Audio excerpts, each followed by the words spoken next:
everybody. Vanakkam and welcome. It is Sandipoma at Cinema Cafe. இந்த டைரக்டருடைய படம் அப்படினாலே இந்த படத்துல என்ன புதுமை செஞ்சிருக்காரு அப்படின்னு சினிமா உலகமே வெயிட் பண்ணோம். This week it's going to be Pisasu in Sandipoma at Cinema Cafe and thanks a lot for joining us, sir.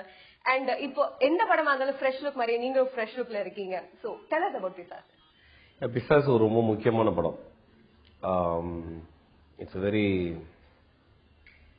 very one of the, I would say one of my best and சொல்வேன்.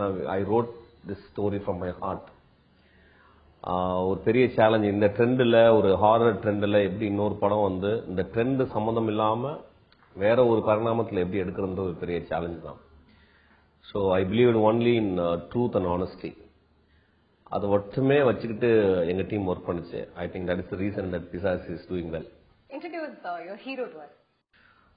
He is Naga and நான் முத பார்த்த நாகா இல்லை. இப்போ நான் when Bala introduce இந்த பையன் எப்படி இருக்கான்னு பாரு அப்படின்னு சொன்னாங்க. அது எப்படி இருக்கான்னு பாருன்னு சொல்றியா இல்ல வந்து நான் அந்த படத்துல வந்து ஹீரோவை போட்டுக்கணுமான்னு கேட்டேன். உடனே சிரிச்சாரு. ஸோ ஒரு 3 நாளைக்கு அப்புறம் தான் நாகாவை பார்த்தேன். பார்த்த உடனே எனக்கு பிடிக்கல முதல்ல. அப்புறம் என்ன பண்ண, நீ போயிட்டு நீ வேற மாதிரி வா அப்படின்னு சொன்ன. So he came with a very simple dress, ஒரு ஜீனு ஒரு டிஷர்ட்டு. ஒரு மாசம் உட்கார்ந்து என் கூடவே வா அப்படி வந்துகிட்டே இருந்தபோது கிட்டத்தட்ட ஒரு 40-45 different hair style we work on. Actually dresses work பண்ணுவோம். அப்புறம் எல்லாம் ஒர்க் பண்ணி முடிச்ச ஒரு நாள் we zero down to one particular style. And then என்ன பண்ணா, basically is Telugu guy, Tamil ரொம்ப பேச வராது. ஸோ என்னுடைய ஒரு 2 2 அசிஸ்டன்ட் டைரக்டர் உள்ள விட்டு, நீ தமிழ்ல தான் இனிமேல் பேசணும், ஒரு வார்த்தை இங்கிலீஷ்ல பேசக்கூடாது. ஏன்னா is studied in England actually.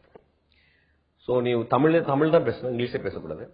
Tamil expressions என்னன்னு நீ கத்துக்க அப்படின்னு சொல்லிட்டு கொடுத்து எல்லா சீனையும் வந்து ஒரு 100 வாட்டி நீ ரிஹர்சல் பண்ணணும் அப்படின்னு சொல்லி. ஸோ நியர்லி ஒரு 4 months he is living here literally. So நாங்க இந்த படத்தினுடைய ஹீரோவா நீங்க இப்ப இருக்கீங்க. இதுக்கு முன்னாடி உங்களை ஆல்மோஸ்ட் ரிஜெக்ட் பண்ற நிலைமையில இருந்தாரு. இப்ப இந்த படத்தினுடைய hero, how do you feel? Rejection வந்து எனக்கு தெரியல அப்போதைக்கு. நான் வந்து சார் சொன்ன மாதிரி நான் ஃபாலோ பண்ணிருந்தேன். சார் பேசிக்கா ஃபர்ஸ்ட் வந்து ட்ரஸ்ட் பண்ணு அப்படின்னாரு, என்ன ட்ரஸ்ட் பண்ணு அப்படின்னாரு. I got in the shoes of Siddharth. என்னை சுத்தி இந்த நாட்கள் என்ன டிஃப்ரெண்டா ட்ரீட் பண்ண ஆரம்பிச்சாங்க. அந்த தாடி இருந்து அந்த முடி இருக்கும்போது என்ன அறியாமலே நான் வேற ஒரு டிஃப்ரெண்டா மாறினேன். சார் சொன்ன மாதிரி நான் முந்தி இருந்த நாக கிடையாது கண்டிப்பா. சோ இந்த படத்தினுடைய ஹீரோவா டிசைட் ஆகிறதுக்கு முன்னாடி பிக் டைம் கமிட்மெண்ட் 4 months நீங்க சாரோடவே இருந்திருக்கீங்க. It is big time. அப்ப என்ன நினைச்சு உங்களோட டைம் அண்ட் எனர்ஜி எல்லாத்தையும் இதுல இன்வெஸ்ட் பண்ணீங்க முதல்ல? என்ன நினைக்கிறது ஒண்ணுமே இல்லைங்க. It's Bala sir production, it's Mysskin sir direction. யாரு கிடைக்கும் இந்த மாதிரி? So it was a great enjoyable experience learning from the masters. And I should thank the universe and the nature for having us cross path. Mishkin, எப்பவுமே வந்து as a director, do you prefer to work with budding artists இல்ல new faces? established artists ஓ இல்ல commercially hit heroes ஓட work பண்றது இல்ல? இல்ல, இங்க நடந்து போயிட்டு ஒரு டேபிள்ல இருக்க வாட்டர் பாட்டில் எடுத்துட்டு வா அப்படின்னா ஒரு அமெச்சூர் ஆக்டர், ஒரு நியூ ஆக்டர் வந்து போயிட்டு அதை மட்டும் எடுத்து வருவாங்க. ஒரு நோன் ஆக்டர் அதை எப்படி ஸ்டைலா பண்ணலாம், அதை எப்படி நான் எடுத்தா என் ரசிகர்கள் எப்படி ரசிப்பாங்க, விசில் அடிப்பாங்க அப்படின்னு சொல்லி நிறைய ப்ராப்ளம்ஸோட தான் போவாங்க. ஸோ அங்கிருந்து அந்த டேபிள்ல இருந்து அந்த பாட்டில் எடுத்துறதுக்குள்ளேயும் ஒரு தலையை சிலிப்பி இல்ல ஒன்று நடிச்சு இல்ல மூக்க சோ இப்படி நோண்டி, அது ரொம்ப so ugly. So it's always better, போய் அந்த பாட்டில் போய் எடுத்து உடனே எடுத்தாருவாங்களாம். ஸோ திஸ் இன்ஸ்ட்ரக்ஷன் இம்மீடியசி, அதாவது இவ்வளவுதான் அப்படின்றதுக்கு வந்து எனக்கு வந்து புது ஆக்டர்ஸ் வந்து ரொம்ப எனக்கு ஈஸியா இருக்காங்க ஆக்சுவலி. சோ இப்போ வந்து பேயோ ஸ்பிரிட்டோ கோஸ்ட் இந்த மாதிரி வேற ஒரு டைமென்ஷன்ல இருக்க ஒரு கான்செப்ட் எடுத்து அதையும் ஜென்யூனிட்டியோட ஆனஸ்டியோட கொடுக்கறது இன் மிஷ்கின் ஸ்டைல் அப்படின்னா எப்படி? See, first of all, movie making is actually non-real. 24 lies per second. So அந்த 2 hourல உட்கார்ந்து படம் பார்க்கறவங்களுக்கு ரியாலிட்டியா தெரியணும். இதுதான் வந்து ஒரு ரைட்டருடைய பேசிக் கோல், ஒரு டைரக்டருடைய பேசிக் கோல். ஸோ இப்போ வந்து ஒரு அமானுஷ்யமான ஒரு பாராநார்மலான ஒரு விஷயம், நிஜ லைஃப்ல லாஜிக்கு ஒத்து போகாத ஒரு விஷயத்தை எடுத்து பிரசன்ட் பண்றதே it's actually it has got a big challenge as well as அதுல வந்து ஒரு பெரிய பாசிபிலிட்டி இருக்கு, விஷுவல் பாசிபிலிட்டி. அதுக்கப்புறம் தியேட்டருக்குள்ள வந்து ஆடியன்ஸ் பார்க்க வரும்போது ஒரு கனவு உலகத்தை தான் பார்க்க வராங்க. they want to see something unimagined and that's why they are paying so much of money. So இது ஆக்சுவலா ஃபர்ஸ்ட் கிரைட்டீரியனாவே எனக்கு வந்து சாட்டிஸ்ஃபை ஆயிடுச்சு. So everybody wants to see something great.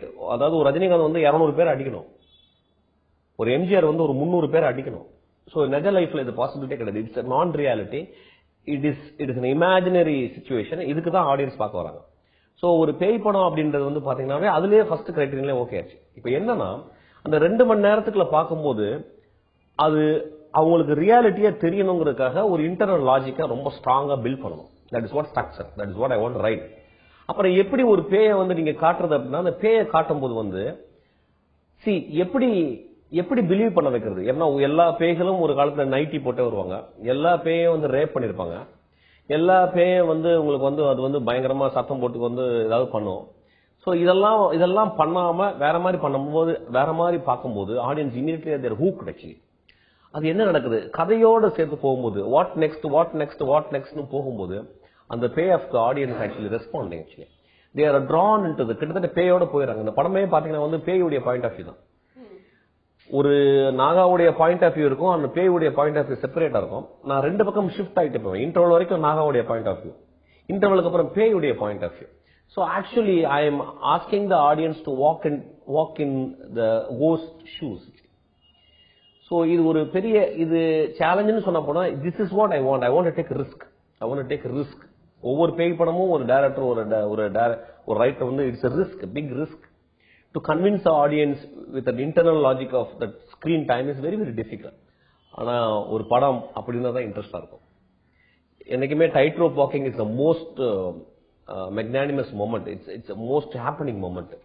So இதுதான் எனக்கு பார்த்தது. So இது வந்து ஆடியன்ஸ் வந்து இது வந்து பொய்ன்னு சொல்லுவாங்களா இது மெய்ன்னு சொல்லுவாங்களான்னு கவலை கிடையாது. ஒரு கதை சொல்றோம், ஒரு ஊர்ல ஒரு பெரிய யானை அப்படின்னா குழந்தை ஆண் வாயை திறந்தோம்.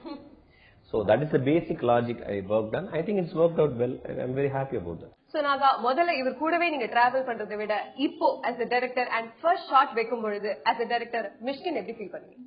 இல்ல கண்டிப்பா பயம் இருந்தது. ஏன்னா இதுல பால சார் பேர் இருக்கு, மிஷ்கின் சார் பேர் இருக்கு. அந்த பயம் இருக்கணும் ஆக்சுவலா. அப்படி இருந்தாதான் வந்து நான் பெட்டரா பண்ணுவேன். பட் அந்த பயம் டாமினேட் பண்ணாம I couldn't afford to be scared. ஏன்னா கேரக்டர் ரொம்ப இன்டென்ஸான கேரக்டர். பிளஸ் மிஷ்கின் சாரோட படம் டிராமா ரொம்ப இன்டென்ஸா இருக்கும். So I couldn't let the பயம் டாமினேட் பண்ண முடியாது. பயம் இருந்தது, ஆனா அது பாசிட்டிவா யூஸ் பண்ணிக்கிட்டதுதான். இப்போ இந்த பிசாசு படம் எந்த ஜானர்னு சொல்றீங்க? இந்த பிசாசு படம் ஒரு குடும்ப படம், சம்சாரம் ஒரு சங்கீதம், இந்த மாதிரி படம் ஒரு குடும்ப படம். ஆக்சுவலி நான் அப்படிதான் பாக்குறேன். ஏன்னா எனக்கு ஜானர் இஸ் தேர் அப்கோர்ஸ். ஏன்னா வந்து ஒரு த்ரில்லர் ஜானர், ஒரு கோஸ்ட் ஜானர்னு சொல்லிக்கலாம். பட் அதெல்லாம் மீறி உள்ள வந்து அது வந்து சும்மா ஒரு இன்ட்ரோடக்ஷன் தான். உள்ள பார்க்கும் போது என்ன கதை அப்படின்றதான் முக்கியம். எவ்வளவு வெளியே மூவ் ஆகி ஆடியன்ஸ் வெளியே வராங்க முக்கியம். ஆக்சுவலி இந்த படம் பார்த்து வெளியே வரும்போது ஒரு தகப்பனும் ஒரு பெண் குழந்தையும் ஒரு தாயும் அல்லது ஒரு மகனும் பார்த்து மனது ரொம்ப வந்து பண்பட்டு வெளியே வருவாங்க. ஸோ எனக்கு அதுதான் முக்கியம். எனக்கு ஜானர்ன்றது வந்து ஜஸ்ட் ஃபார் இன்ட்ரோடக்ஷன். ஆக்சுவலி சொல்லப்போனா இந்த படத்தினுடைய ப்ரொமோஷன் எல்லாம் பாத்தீங்கன்னா பயங்கர பயம்லாம் இருக்க மாதிரி ரொம்ப வேகமா இருக்க மாதிரி காட்டியிருப்பேன். அப்புறம் இந்த படத்தினுடைய பிசாசு ஃபாண்டே பாத்தீங்கன்னா ரொம்ப கர்ண கொடூரமா இருக்கும். ஆனா அந்த படத்தினுடைய கடைசி பாத்தீங்கன்னா டோட்டலி வேற இருக்கும். ஏன்னா actually I really want to invite audience with a different mindset, and when they come inside I want to present something very different, unbelievably different. So that worked actually. That is what very important. And இப்போ வந்து director அப்படினும் பொழுது as a cinema ஒரு மீடியமா நீங்க எப்படி பாக்குறீங்க? ஒரு என்டர்டெயின்மென்ட்கான மீடியமா இல்ல ஒரு சோஷியல் மெசேஜ் சொல்லக்கூடிய ஒரு மீடியமா? இல்ல ஒரு குழந்தைகிட்ட போயிட்டு நீங்க வந்து கதை சொல்லும் போது வந்து அந்த குழந்தை வந்து இந்த மீடியம் எதுக்கு இந்த கதை எதுக்குன்னு கேட்காது. கதை இல்லாமல் உலகமே இல்லை. நம்ம எல்லாம் காலையில வேலைக்கு போறோம், சாயங்காலம் வீட்டுக்கு வரோம், வீட்டுக்கு வந்து உட்கார்ந்து பார்த்தா டிவியில பார்ப்போம். டிவி பார்த்தீங்கன்னா கதை. ஆபீஸ் உள்ள போனோடனே நேற்று என்ன நடந்துச்சு தெரியுமா அப்படின்னு சொல்லுவாங்க ஒரு பக்கத்து கொல்லி கதை. ஆபீஸை விட்டு போயிட்டு லஞ்ச்ல சாப்பிடும் போது லஞ்ச்ல வந்து உனக்கு அந்த ஸ்டெனோகிராஃபர் யாரை லவ் பண்றா தெரியுமா கதை. அதுக்கப்புறம் வீட்டுக்கு வந்த போது ஒய்ஃப் கேட்கறேன் வந்து இன்னைக்கு என்னங்க ஆபீஸ்ல நடந்துச்சு கதை. Everywhere the stories are predominant, stories are occupying our mind. இதத்தான் இதெல்லாம் ஆர்டர் இல்லாம இருக்கும். அப்புறம் சொல்லி முடிச்சுட்டு சாப்பிட்டா பிறகு மறந்துட்டு வேலை பார்க்க போயிடணும். ஆனா சினிமா அப்படி கிடையாது. சினிமாவில் சொல்லும் கதை வந்து ரொம்ப வீரியமான கதை, ரொம்ப வந்து பொட்டன்ஷியலான கதை. இந்த கதைகள் வந்து எப்படின்னா வந்து லைஃபுக்கு வந்து லைட்டா ஹெல்ப் பண்ணுது. நீங்க சேதுன்ற ஒரு படம் பார்த்துட்டு வந்துட்டு ரோட்ல போற ஒரு மோசமா ஒரு மனநிலை பாதிக்கப்பட்ட மனிதனை கொஞ்ச நேரம் அவனை பார்க்காம போக மாட்டேங்க, அவனை பார்த்து யோசிச்சுட்டு போவாங்க. ஸோ நம்ம வேல்யூஸை கத்து தருது. So it changes the perspective of life. Actually நம்ம குழந்தைகளை ரொம்ப டீப்பரா வந்து பார்க்க வைக்குது. நம்ம உறவுகளை வந்து ரொம்ப நேசிச்சு பார்க்க வைக்குது. ஒரு படம், ஒரு திரைப்படம் ஒரு இலக்கியம் போன்றதுதான். இலக்கியம் தான் திரைப்படம் வந்து ஒரு டெக்ஸ்டுவலா இருக்க இலக்கியத்தை லிட்டரேச்சர் சொல்றோம். ஒரு சினிமாவும் ஒரு இலக்கியம் தான். இந்த இலக்கியம் எதற்கு தேவைப்படும்னா வாழ்க்கையில நம்மளுக்கு என்னைக்குமே வழிகாட்டியா இருக்கும். நம்ம கடவுளை பார்த்ததே இல்லை, ஆனா கடவுளோட மிகச்சிறந்த மனிதர்களை நம்ம வந்து தியேட்டர்ல பாக்குறோம். எம்ஜிஆரை பாக்குறோம், ரஜினிகாந்தை பாக்குறோம். இவங்க எல்லாம் கடவுளுடைய அவதாரங்களை நம்ம பாக்குறோம். சோ இதுதான் நம்ம லைஃப்ல வந்து நம்ம லீட் பண்ணுது. This is what enriches our life.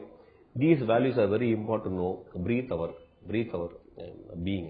Wonderful. And here's an opportunity for you. இதுக்கு முன்னாடி நீங்க வந்து மிஷ்கின் சார் கிட்ட கேள்விகள் கேட்டா அவர் என்கரேஜ் பண்ணுவாரு. சோ ஜெனுவினா நீங்க வந்து கேட்க வேண்டிய ஆசைப்பட்ட ரொம்ப நாள் கேட்காத கேள்வி ஏதாவது ஒண்ணு மிஷ்கின் சார் கிட்ட கேட்கறா வச்சுக்கிறேன்.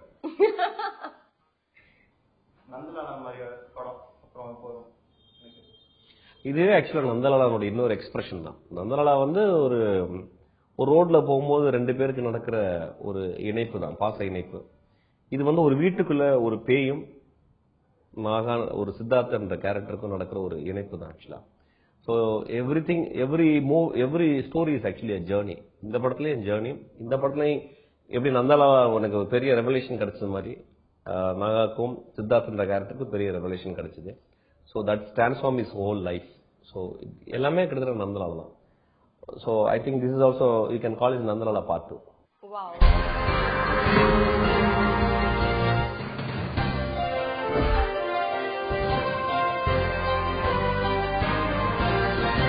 இப்ப இந்த படத்தினுடைய ரொம்ப அழகான ஹீரோயின் நம்மள ஜாயின் பண்ணிருக்காங்க. பொதுவாவே பேய் படங்கள்ல அழகான பேய்கள் இருப்பாங்க தெரியும். இவ்ளோ அழகான பேயா எங்க பிடிச்சீங்க இந்த பேய் பிரயாகா? யூஸ்வலா ஒரு ஹீரோயின் தேடுறதுன்றது ரொம்ப கஷ்டம். அது புதுசா ஒரு அழகான பெண்ணை தேர்ந்தெடுக்கிறது ரொம்ப கஷ்டம் ஆக்சுவலி. பிரைமரி ரிக்குவயர்மெண்ட்ஸ் அந்த முகம் வந்து ஆடியன்ஸ் பார்க்கும்போது they have to project something. எவ்வளவு அழகா இருக்கு இந்த முகம் அப்படின்றத நம்ம பண்ணணும் ஆக்சுவலி. அதுல வந்து ஒரு பெரிய கருணையும் ஒரு பெரிய ஒரு காட்லினஸ், ஒரு காடஸ் உடைய இதுவும் இருக்கணும் ஆக்சுவலி. அதுதான் basic requirement for any heroine, I think so. So நாங்கள் நிறைய பார்த்துக்கிட்டே வரும்போது கடைசியில் ஒரு 100-120 வரும்போது பிரயாகோடைய ஃபோட்டோ வந்துச்சு ஆக்சுவலி. பிரயாகோடைய ஃபோட்டோ பார்த்தோன்னே தெரியும் இந்த பொண்ணு தான் அப்படின்னு தெரியும். இதில் ரொம்ப கட் ஃபீலிங்ல சில டைம்ல உடனே தெரிஞ்சிடும். ஸோ இப்போ என்னன்னா இது ஓகே முகம் சரியாச்சு. அதுக்கப்புறம் ஒரு பெரிய சேலஞ்சிங் என்னன்னா அந்த படத்தில் வந்து நிறைய ஸ்டண்ட் பண்ணணும்.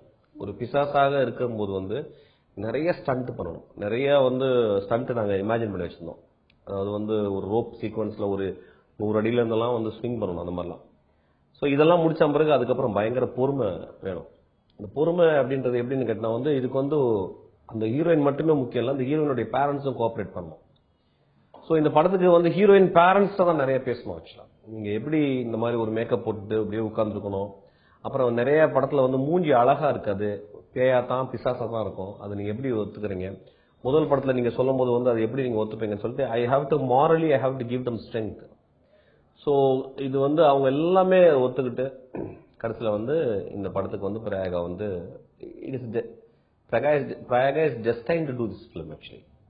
I am destined to work with Prayaga. So I am very, very happy. I am very moved by her work and their parents' help.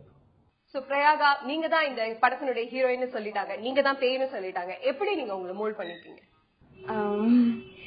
I just when I met Sir for the first time, he just asked me to surrender myself. I mean, he is an actor, so I just did that. Yes, and then I think Mishkin Sir has gotten the best from me. Wonderful. And then when you do your best, I think you should wait for the result to come out with so much of patience. So that's what I'm doing now. Mishkin style பேய் அப்படினா எப்படி சொல்லிருக்கீங்க? ஒரு 200-300 designs நாங்க வரைஞ்சோம் first of all பேய் எப்படி இருக்குன்னு சொல்லிட்டு. எல்லா படங்கள் ஹாலிவுட் படங்கள்ல இருக்க எல்லா படங்களுடைய பேயை எடுத்து நாங்க போட்டோவை எடுத்து ஓட்டி பார்த்தோம். இதுல இருந்த மாதிரி எதுவுமே இருக்கக்கூடாது, ஆனா சிமிலாரிட்டியும் கொஞ்சம் இருக்கணும். ஏன்னா ஆடியன்ஸ் வந்து when they want to see ஒரு பேயின்னு பார்க்கும்போது அவங்க ப்ரொஜெக்ட் பண்றதுக்கு ஒரு சின்ன ரெஃபரன்ஸும் இருக்கணும், ஒரு 10% ரெஃபரன்ஸ் இருக்கணும். ஸோ இதெல்லாம் வச்சு எப்படி பேலன்ஸ் பண்றது? அதே சமயம் வந்து ரொம்பவும் கோரமா ரத்தம்லாம் வர்ற மாதிரி அப்படியும் காட்டக்கூடாது. ஒரு we have to strike a middle path. அப்படி எப்படின்னு பார்க்கும்போது நிறைய பண்ணி பார்க்கும்போது அப்புறம் எங்களுடைய ரொம்ப முக்கியமா ஒரு லலிதான்னு ஒரு மேக்கப் உமன் அவங்கள வந்து இந்த படத்துக்கு கன்சல்டன்ட் யூஸ் பண்ணோம். she showed some of the astounding patterns actually. நாங்களும் ஒரு சின்ன கிளாரிட்டி எங்கள்கிட்ட இருந்துச்சு. அதோட சேர்த்து லலிதாவுடைய அந்த நாலேஜையும் சேர்த்து we concocted a different version of makeup. So Prayaga audition போது அதுவும் பேயா பண்ணனும் அப்படினா எப்படி பண்ணீங்க? ஆடிஷன் எதுவுமே கிடையல. It was just ஒரு preliminary photoshoot இருந்த morning and then I didn't meet him that time. It was just Ravi sir and என்னோட கொஞ்சம் photos எடுத்தது. அதுக்கப்புறம் lunch time we had a lunch and then sir came out of his room. He shook my hand and then yeah, we had a casual talk and அப்புறம் sir சொன்னார். Yes. So Mishkin, as a director, உங்களை பொறுத்த வரைக்கும் ஒரு artist அப்படின்னா what do you look in for them? ஒரு கதைக்கு முன்னால ஒரு டைரக்டரா, ஒரு ஆக்டரா, ஒரு டெக்னீஷியனா நீங்க சரண்டர் ஆகணும். ஆக்சுவலி எந்த இடத்துலயுமே வந்து அந்த செல்ஃப் நான் இந்த இதுல கான்ட்ரிபியூட் பண்ணிட்டேன், நான் அது பண்ணிட்டேன்னு வரவே கூடாது. ஆக்சுவலி ஸோ அது ரொம்ப முக்கியம். ஸோ அதனால we always sit and discuss. கிட்டத்தட்ட ஒரு ஃபேமிலி மாதிரி ஒரு என்வாயர்மெண்ட்டை கிரியேட் பண்ண ட்ரை பண்ணுவேன். அது உண்மையோ பொய்யோ இல்லை. They have to eat with me, they have to chat. இப்போ அவங்க நிறைய பேச அவங்களுடைய நுவான்சஸ் தெரியும், அவங்களுடைய எக்ஸ்பிரஷன்ஸ் தெரியும். அவங்க எது ரொம்ப ரொம்ப சில டைம் வந்து ரொம்ப அன்பிலியபிளான ஒரு எக்ஸ்பிரஷன் ரியல் லைஃப்ல இருக்கும். அதை நான் வந்து இன்கார்பரேட் பண்ணிப்பேன். எவ்ரி டைம் பிரயாகா மேல இருந்து ஜம்ப் பண்ணும்போது சவத்துல எல்லாம் போய் இடிக்கும். ஆக்சுவலியா அப்ப இடிக்கும் போது அவங்க அப்பா அம்மா பார்த்தா அப்படியே அழுவாங்க. அப்படி ஆனா நான் திரும்பி பார்க்க மாட்டேன். ஏன்னா திரும்பி பார்த்தா then I will get that feeling. Actually நான் ரொம்ப க்ரூடா அப்படியே நின்றுட்டே இருப்பேன். அப்புறம் திரும்பி நெக்ஸ்ட் டேக் போவேன். அப்ப என்னை பயங்கரமா ஹேட் பண்ணாலும் பண்ணுவாங்க. But I don't care actually. But இப்போ அந்த ரிசல்ட் ப்ரொடியூஸ் பண்ணதை பார்த்து they are very very happy. Thank you Prayaga, and thank you Prayaga's mother and father. Thanks a lot for joining us, Prayaga.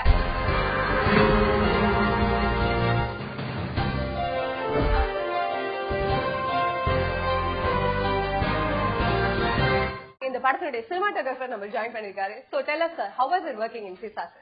இந்த படத்துக்கு வந்து usual பிசாசு மாதிரியே இருக்காது எங்க படம். ஆக்சுவலா நிறைய வந்து நேச்சுரலா இருக்கிற மாதிரி தான் ஷூட் பண்ணோம். ஆனால் மோஸ்ட் ஆஃப் த ஷார்ட்ஸ் வந்து நிறைய லைட் அண்ட் ஷேட்லயும் ஷூட் பண்ணோம் நாங்க.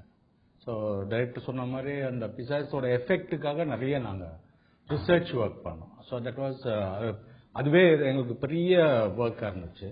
ஸோ அதுக்கப்புறம் பிளஸ் இதில் ப்ராப்பர்ட்டிஸ் நிறைய யூஸ் பண்ணியிருக்கோம். ஸோ ஸ்பெஷல் ப்ராப்பர்ட்டிஸ்லாம். ஸோ அதுக்காகவும் நிறைய ரிசர்ச் எல்லாம் பண்ணி ஃபைனலி டிரைவ் பண்ணோம் நாங்கள் அந்த மாதிரி. அப்புறம் அந்த கிளைமேக்ஸ் சீனில் வந்து ஷூட் பண்ணது அந்த பேய் பிசாசு பறந்து வர்றதெல்லாம் இருக்கு இல்லையா. ஸோ அதுக்கு வந்து வி யூஸ்ட் ஹாங்காங்லேருந்து ஒரு ஃபைட் கொரியோகிராஃபர் அந்த டோனின்ட்டு. So with help of him we shot அந்த more then a month shoot பண்ணி பண்ணோம். So that was all. இந்த படத்தில் நிறைய ஐ லேர்ன்ட் அ லாட் அப்படின்னு தான் சொல்ல முடியும். Wonderful. And ரூத்லெஸ்ஸாவும் சீரியஸாவே வந்து ஜென்யூனாவும் பல விஷயங்கள் சொல்லும் பொழுது இப்போ ஸ்பாட்ல வந்து ரொம்ப கஷ்டப்பட்டு நீங்க ஒர்க் பண்ண சீன் அப்படின்னும் பொழுது அண்ட் மிஷ்கின் சைட்ல இருந்து நிறைய சேலஞ்சஸ் இருந்தது அப்படின்னா எந்த சீனா? பர்டிகுலரா ஃபேக்டரி வாஸ் அ சேலஞ்சிங் தான். Ice factory shoot was a challenging. அங்கதான் அந்த பிசாஸ் வந்து பறந்து வர்றது அந்த சீக்வன்ஸ் எல்லாம் இருந்துச்சு. நிறைய 60 feet 70 feet எல்லாம் வந்தது. ஸோ அதெல்லாம் வந்து ஃபேக்டர்ஸ் ஆடிங் அப். மிஷ்கின் சார், இப்போ உங்களுடைய ஃப்ரெண்ட் அப்படின்னு சொல்றதா ப்ரொடியூசர்னு சொல்றதா? இந்த படத்தை பொறுத்த வரைக்கும் ப்ரொடியூசரை பத்தி சொல்லுங்க. ஒரு நண்பர், ஒரு ப்ரொடியூசராகவே ஒரு பிஹேவ் பண்ணவே இல்லை. படம் ஆரம்பிச்சதுன்றதே எங்களுக்கு தெரியாது. என்ன பண்ற, சும்மா தான் இருக்கிற, நீ பண்றியா? பண்றேன். என்ன பட்ஜெட் தெரியாது, எவ்வளவு சம்பளம் தெரியாது. ஓகே போ, இப்படிதான். அதாவது ஒரு வார்த்தைக்கு தான் ஆக்சுவலா. அப்புறம் நாங்க வேற எல்லாம் பேச ஆரம்பிச்சிட்டோம். அப்புறம் உடனே ஒரு 1 line சொன்னா பிடிச்சிருக்கு. அப்புறம் ஸ்கிரிப்ட் கொடுத்தேன், சில இது பிடிக்கல. அப்ப நான் மாத்திக்க முடியாது, இப்படிதான் பண்ணுவேன். அப்ப சரி போய் பண்ணு. 2 பாட்டு வைக்க முடியுமா? ஒரு பாட்டு தான் வைப்பேன் அப்படின்னு நினைக்கிறியா? ஆமா போ. இப்படி ஒவ்வொரு வார்த்தை தான் நாங்க 2 பேருக்கும். ஸோ ஒரு ப்ரொடியூசர் மாதிரி எனக்கு பயங்கர ஃப்ரெண்ட்ஸ் ஆக்சுவலி. அவன் என்னுடைய சீனியர், அவர் ஆக்சுவலி என்னுடைய அண்ணன் மாதிரி. ஸோ எனக்கு வந்து நான் யார்கிட்டையுமே எதையுமே கேட்டது கிடையாது. அவர் ஒரு டைரக்டரா சில விஷயங்கள் சொன்னாரு. நான் சொன்னேன் இந்த இப்படி பண்ணலாம்ப்பா, அப்படி பண்ணக்கூடாது அப்படின்னு சொல்லி ரொம்ப ஸ்ட்ரிக்டாவும் இருந்தேன். அவர் பயங்கர சுதந்திரம் கொடுத்தாரு. பாலாவின் சுதந்திரம் தான் இந்த படத்துக்கு வந்து இவ்வளவு பெரிய ரீச் ஆயிருக்கு. இந்த படம் பாலாவின் சுதந்திரம் தான் ஆக்சுவலா. அது சுதந்திரம்லாம் சொல்றதை விட நம்பிக்கை. ஆக்சுவலி சினிமால ரொம்ப கஷ்டம் to trust another human being. To trust, it is very very important. Total trust, it is impossible. நீங்க வந்து ஒரு காதலிட்டு கூட இருக்காது actually. It's a trust. So இதுதான் வந்து எனக்கு வந்து பாலா கொடுத்தது ஆக்சுவலி. அது வந்து it's very very magnanimous of him to trust me totally, like how he trust himself actually. So இப்போ நான் எங்க டெக்னீஷியன்ஸ் எல்லாருமே நான் அப்படிதான் ட்ரஸ்ட் பண்ணுவேன். So it's very easy and it's very very smooth. So இப்போ வந்து எங்களுக்கு தெரிஞ்ச மிஷ்கின் முதல்ல வந்து டோட்டலி டிஃபரெண்டான பர்சனா இல்ல தமிழ் சினிமாவுடைய டிமாண்ட்ஸ்க்காக கமர்ஷியலிசம் டிமாண்ட்ஸ்க்காக நீங்க மாறிட்டீங்களா? எனக்கு இந்த கமர்ஷியல்ன்றது வந்து மீனிங் வந்து இன்னும் புரியவே இல்லை ஆக்சுவலா. ஒரு படத்தை பார்த்துட்டு பக்கத்து ஃப்ரெண்ட் போன் பண்ணி இந்த படம் நல்லா இருக்குன்னு சொன்னாதான் கமர்ஷியல். இந்த படம் ஒண்ணுமே இல்லை, இந்த படம் வேஸ்ட் பாக்குறதுக்கு, அதனால நீ டிக்கெட் வாங்கிட்டு போன்னு யாருமே சொல்ல போறதில்ல. ஸோ கமர்ஷியல்ன்றது whoever seen the movie, they go outside and they say it's a good movie. So people want to watch the movie. So that's why the houses are getting packed. இது என்னுடையது. அப்புறம் ப்ரீவியஸா அவர் வந்து தலைவர் படம், அந்த படம் அதெல்லாம் அது ஒரு வேகம் இருக்கும். ஏன்னா நான் வந்து அந்த மாதிரி படங்கள் எடுக்கிறது இல்லை. என்னுடைய படங்கள் நான் கமர்ஷியல் அப்படின்றது பார்க்க, நான் முகமூடின்னு ஒரு படம் எடுத்தேன். அந்த படம் சரியாவே போகல. ஏன்னா அது என் படம் இல்லை, நான் ஒழுங்கா வேலை செய்யல, ஒழுங்கா ஒர்க் பண்ணல. I didn't do my job properly. அதனால அது கமர்ஷியல் ஆகல. மிச்சம் எல்லா படங்களும் கமர்ஷியலா தான் இருக்கு ஆக்சுவலி. ஸோ நான் அப்படிதான் பாக்குறேன். நான் நிறைய அந்த மாதிரி டெஃபினேஷனை வச்சுட்டு அதை அண்டர்ஸ்டாண்ட் பண்ணிக்க விருப்பம் இல்லை. எனக்கு தெரிஞ்சு நான் ஒரு படம் பண்றேன், இட்ஸ் லைக் a டான்ஸ். ஒரு பாட்டு கேட்குது, கண்ணை மூடிட்டு நான் ஆடுறேன். ஸோ அப்படிதான் நான் ஒரு படமா பண்றேன் ஆக்சுவலி. பண்றேன், பீப்புள் கரெக்டா அலைன்மெண்ட் இருக்கும்போது பீப்புளுக்குள்ள போகுது, பீப்புள் ஆல்சோ சேர்ந்து அவங்களும் டான்ஸ் ஆடுறாங்க. It's a collective experience. Movie வாட்சிங் is a collective experience. So அது வந்து கரெக்டா அலைன்மெண்ட் ஆகும்போது its movie is accepted as it's a work of art or good product actually. So அதுதான் நான் தெரியும். மிச்சபடி அந்த வேணும்னே டெலிபரேட்டா கமர்ஷியல்னா என்னன்னு புரிஞ்சுக்காம இருக்கிறேன் ஆக்சுவலா. ஐ திங்க் இன்னும் நான் இருக்கிற வரைக்கும் அதை புரிஞ்சுக்க கூடாதுன்னு நினைக்கிறேன். சோ நிறைய சர்ப்ரைசஸ் ஆடியன்ஸ்க்கு காத்துட்டு இருக்கு நீங்க சொன்னீங்க. சோ இந்த படம் பார்த்து முடிச்ச பிறகு எந்த மைண்ட் செட்ல இருப்பாங்க ஆடியன்ஸ்? ஃபர்ஸ்ட் ஆஃப் ஆல் அவங்களுடைய ப்ரீ கன்செப்ஷன் வந்து பிரேக் ஆகும். ஒரு பேய் படம் அப்படின்றதுக்கு வரும்போதே ஒரு ஒரு மைண்ட் செட்டப்போட ஒரு ப்ரீவியஸா இருந்த படங்களுடைய ரெஃபரன்ஸோட தான் படம் பார்க்க வருவாங்க. அது இருக்காது, அது இல்ல. That is what people say. அப்புறம் ஒரு பேய் என்ன இப்படி இருக்குமா அப்படின்றது. So that is a challenging. That is as a writer that I have reached a certain level to break that. அப்புறம் வந்து மேக்கிங் வந்து ரொம்ப அன்அஸ்யூமிங்கா இருக்கும். பயங்கரமாலாம் இல்லாம, ஒரு பேய் வரும்போது பயங்கர சவுண்டு கோடெல்லாம் போடாம அப்படிலாம் இல்லாம ரொம்ப சிம்பிளா இருக்கும். அதுவே பயப்படும். அப்புறம் இந்த படத்துல ரொம்ப இம்பார்ட்டன்ட் வந்து நிறைய இடத்துல silence. The silence is actually torturing, actually killing இருக்கும்.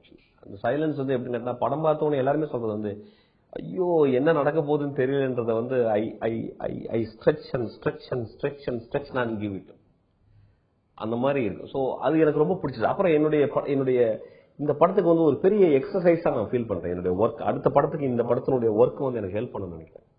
ஏன்னா ஒரு ஷார்ட்டை எவ்வளவு எப்படி கன்சீவ் பண்றது, எவ்வளவு what is the beginning of the shot, what is the end of the shot. ஒரு ஃப்ரேம் கூட இந்த படத்துல வந்து நான் ஒரு ஷார்ட் வச்சேன்னா அந்த ஷார்ட் எல்லா ஃப்ரேம்ஸுமே வந்து ஈவன் நம்பர்ல வச்சிருக்கேன். அதுல ஒரு ஃப்ரேம் கூட நாங்க எண்ணணும் ஆக்சுவலா 14 ஃப்ரேம் அப்படி, அதாவது 14 ஃப்ரேம் இருக்கும். அந்த 15 ஃப்ரேம் இருக்காது, இல்ல 13 ஃப்ரேம் இருக்காது. அப்புறம் ஒரு அது பெரிய ஷார்ட்டா இருந்தா கூட அதுல கடைசியில ஃப்ரேம் என்னன்னு பார்க்கும்போது அதுல வந்து ஈவன் நம்பர் வைப்போம். So we are very very meticulously we work actually. அது படம் பார்த்தீங்கன்னா ஒரு பேலன்ஸா போயிட்டே இருக்கும், ஒரு சின்ன ஒரு வேவியா இருக்கும் படம் ஆக்சுவலி. அப்புறம் ரொம்ப கேமரா டிபார்ட்மெண்ட் பயங்கர டெலிபரேட்டா ஒரு கம்போஸ் பண்றது, ஃப்ரண்டல்ல வந்து ஒரு ஃபோர் கிரவுண்ட்ல ஒரு ஆப்ஜெக்டை வைக்கிறது, ஒரு அழகுபடுத்துறது, இதெல்லாம் இல்லாம அப்படியே ரொம்ப சிம்பிளா இருக்கும் ஆக்சுவலி. அப்படியே உலகத்திலே ரொம்ப அழகு வந்து குழந்தை பெக்கிற அம்மாவும் பிறந்த குழந்தைங்க தான் ரொம்ப அழகு. அந்த மாதிரி அந்த பர்த்டே போய் கேப்சர் பண்றது. So that's what this movie we try. இந்த படம் என்னுடைய அடுத்த படங்களுக்கு வந்து ஒரு பெரிய ஸ்டெப்பிங் ஸ்டோனா இருக்கும்னு நினைக்கிறேன். என்னுடைய விஷுவல், என்னுடைய அவுட்லுக்கு இந்த படம் வந்து ஒரு பெரிய ஸ்டெப்பிங் ஸ்டோனா இருக்கும்னு நினைக்கிறேன். சோ நீங்க இப்ப ஆல்ரெடி ஒரு மியூசிக் டியூன் செட் பண்ணிருக்கீங்க, அதே ஃப்ரீக்வன்சிக்கு பீப்புளும் செட் ஆறாங்களா, how does it hit the harmony அப்படிங்கறது பொறுத்திருந்து பார்த்து தெரியும். Thanks a lot for joining us, sir.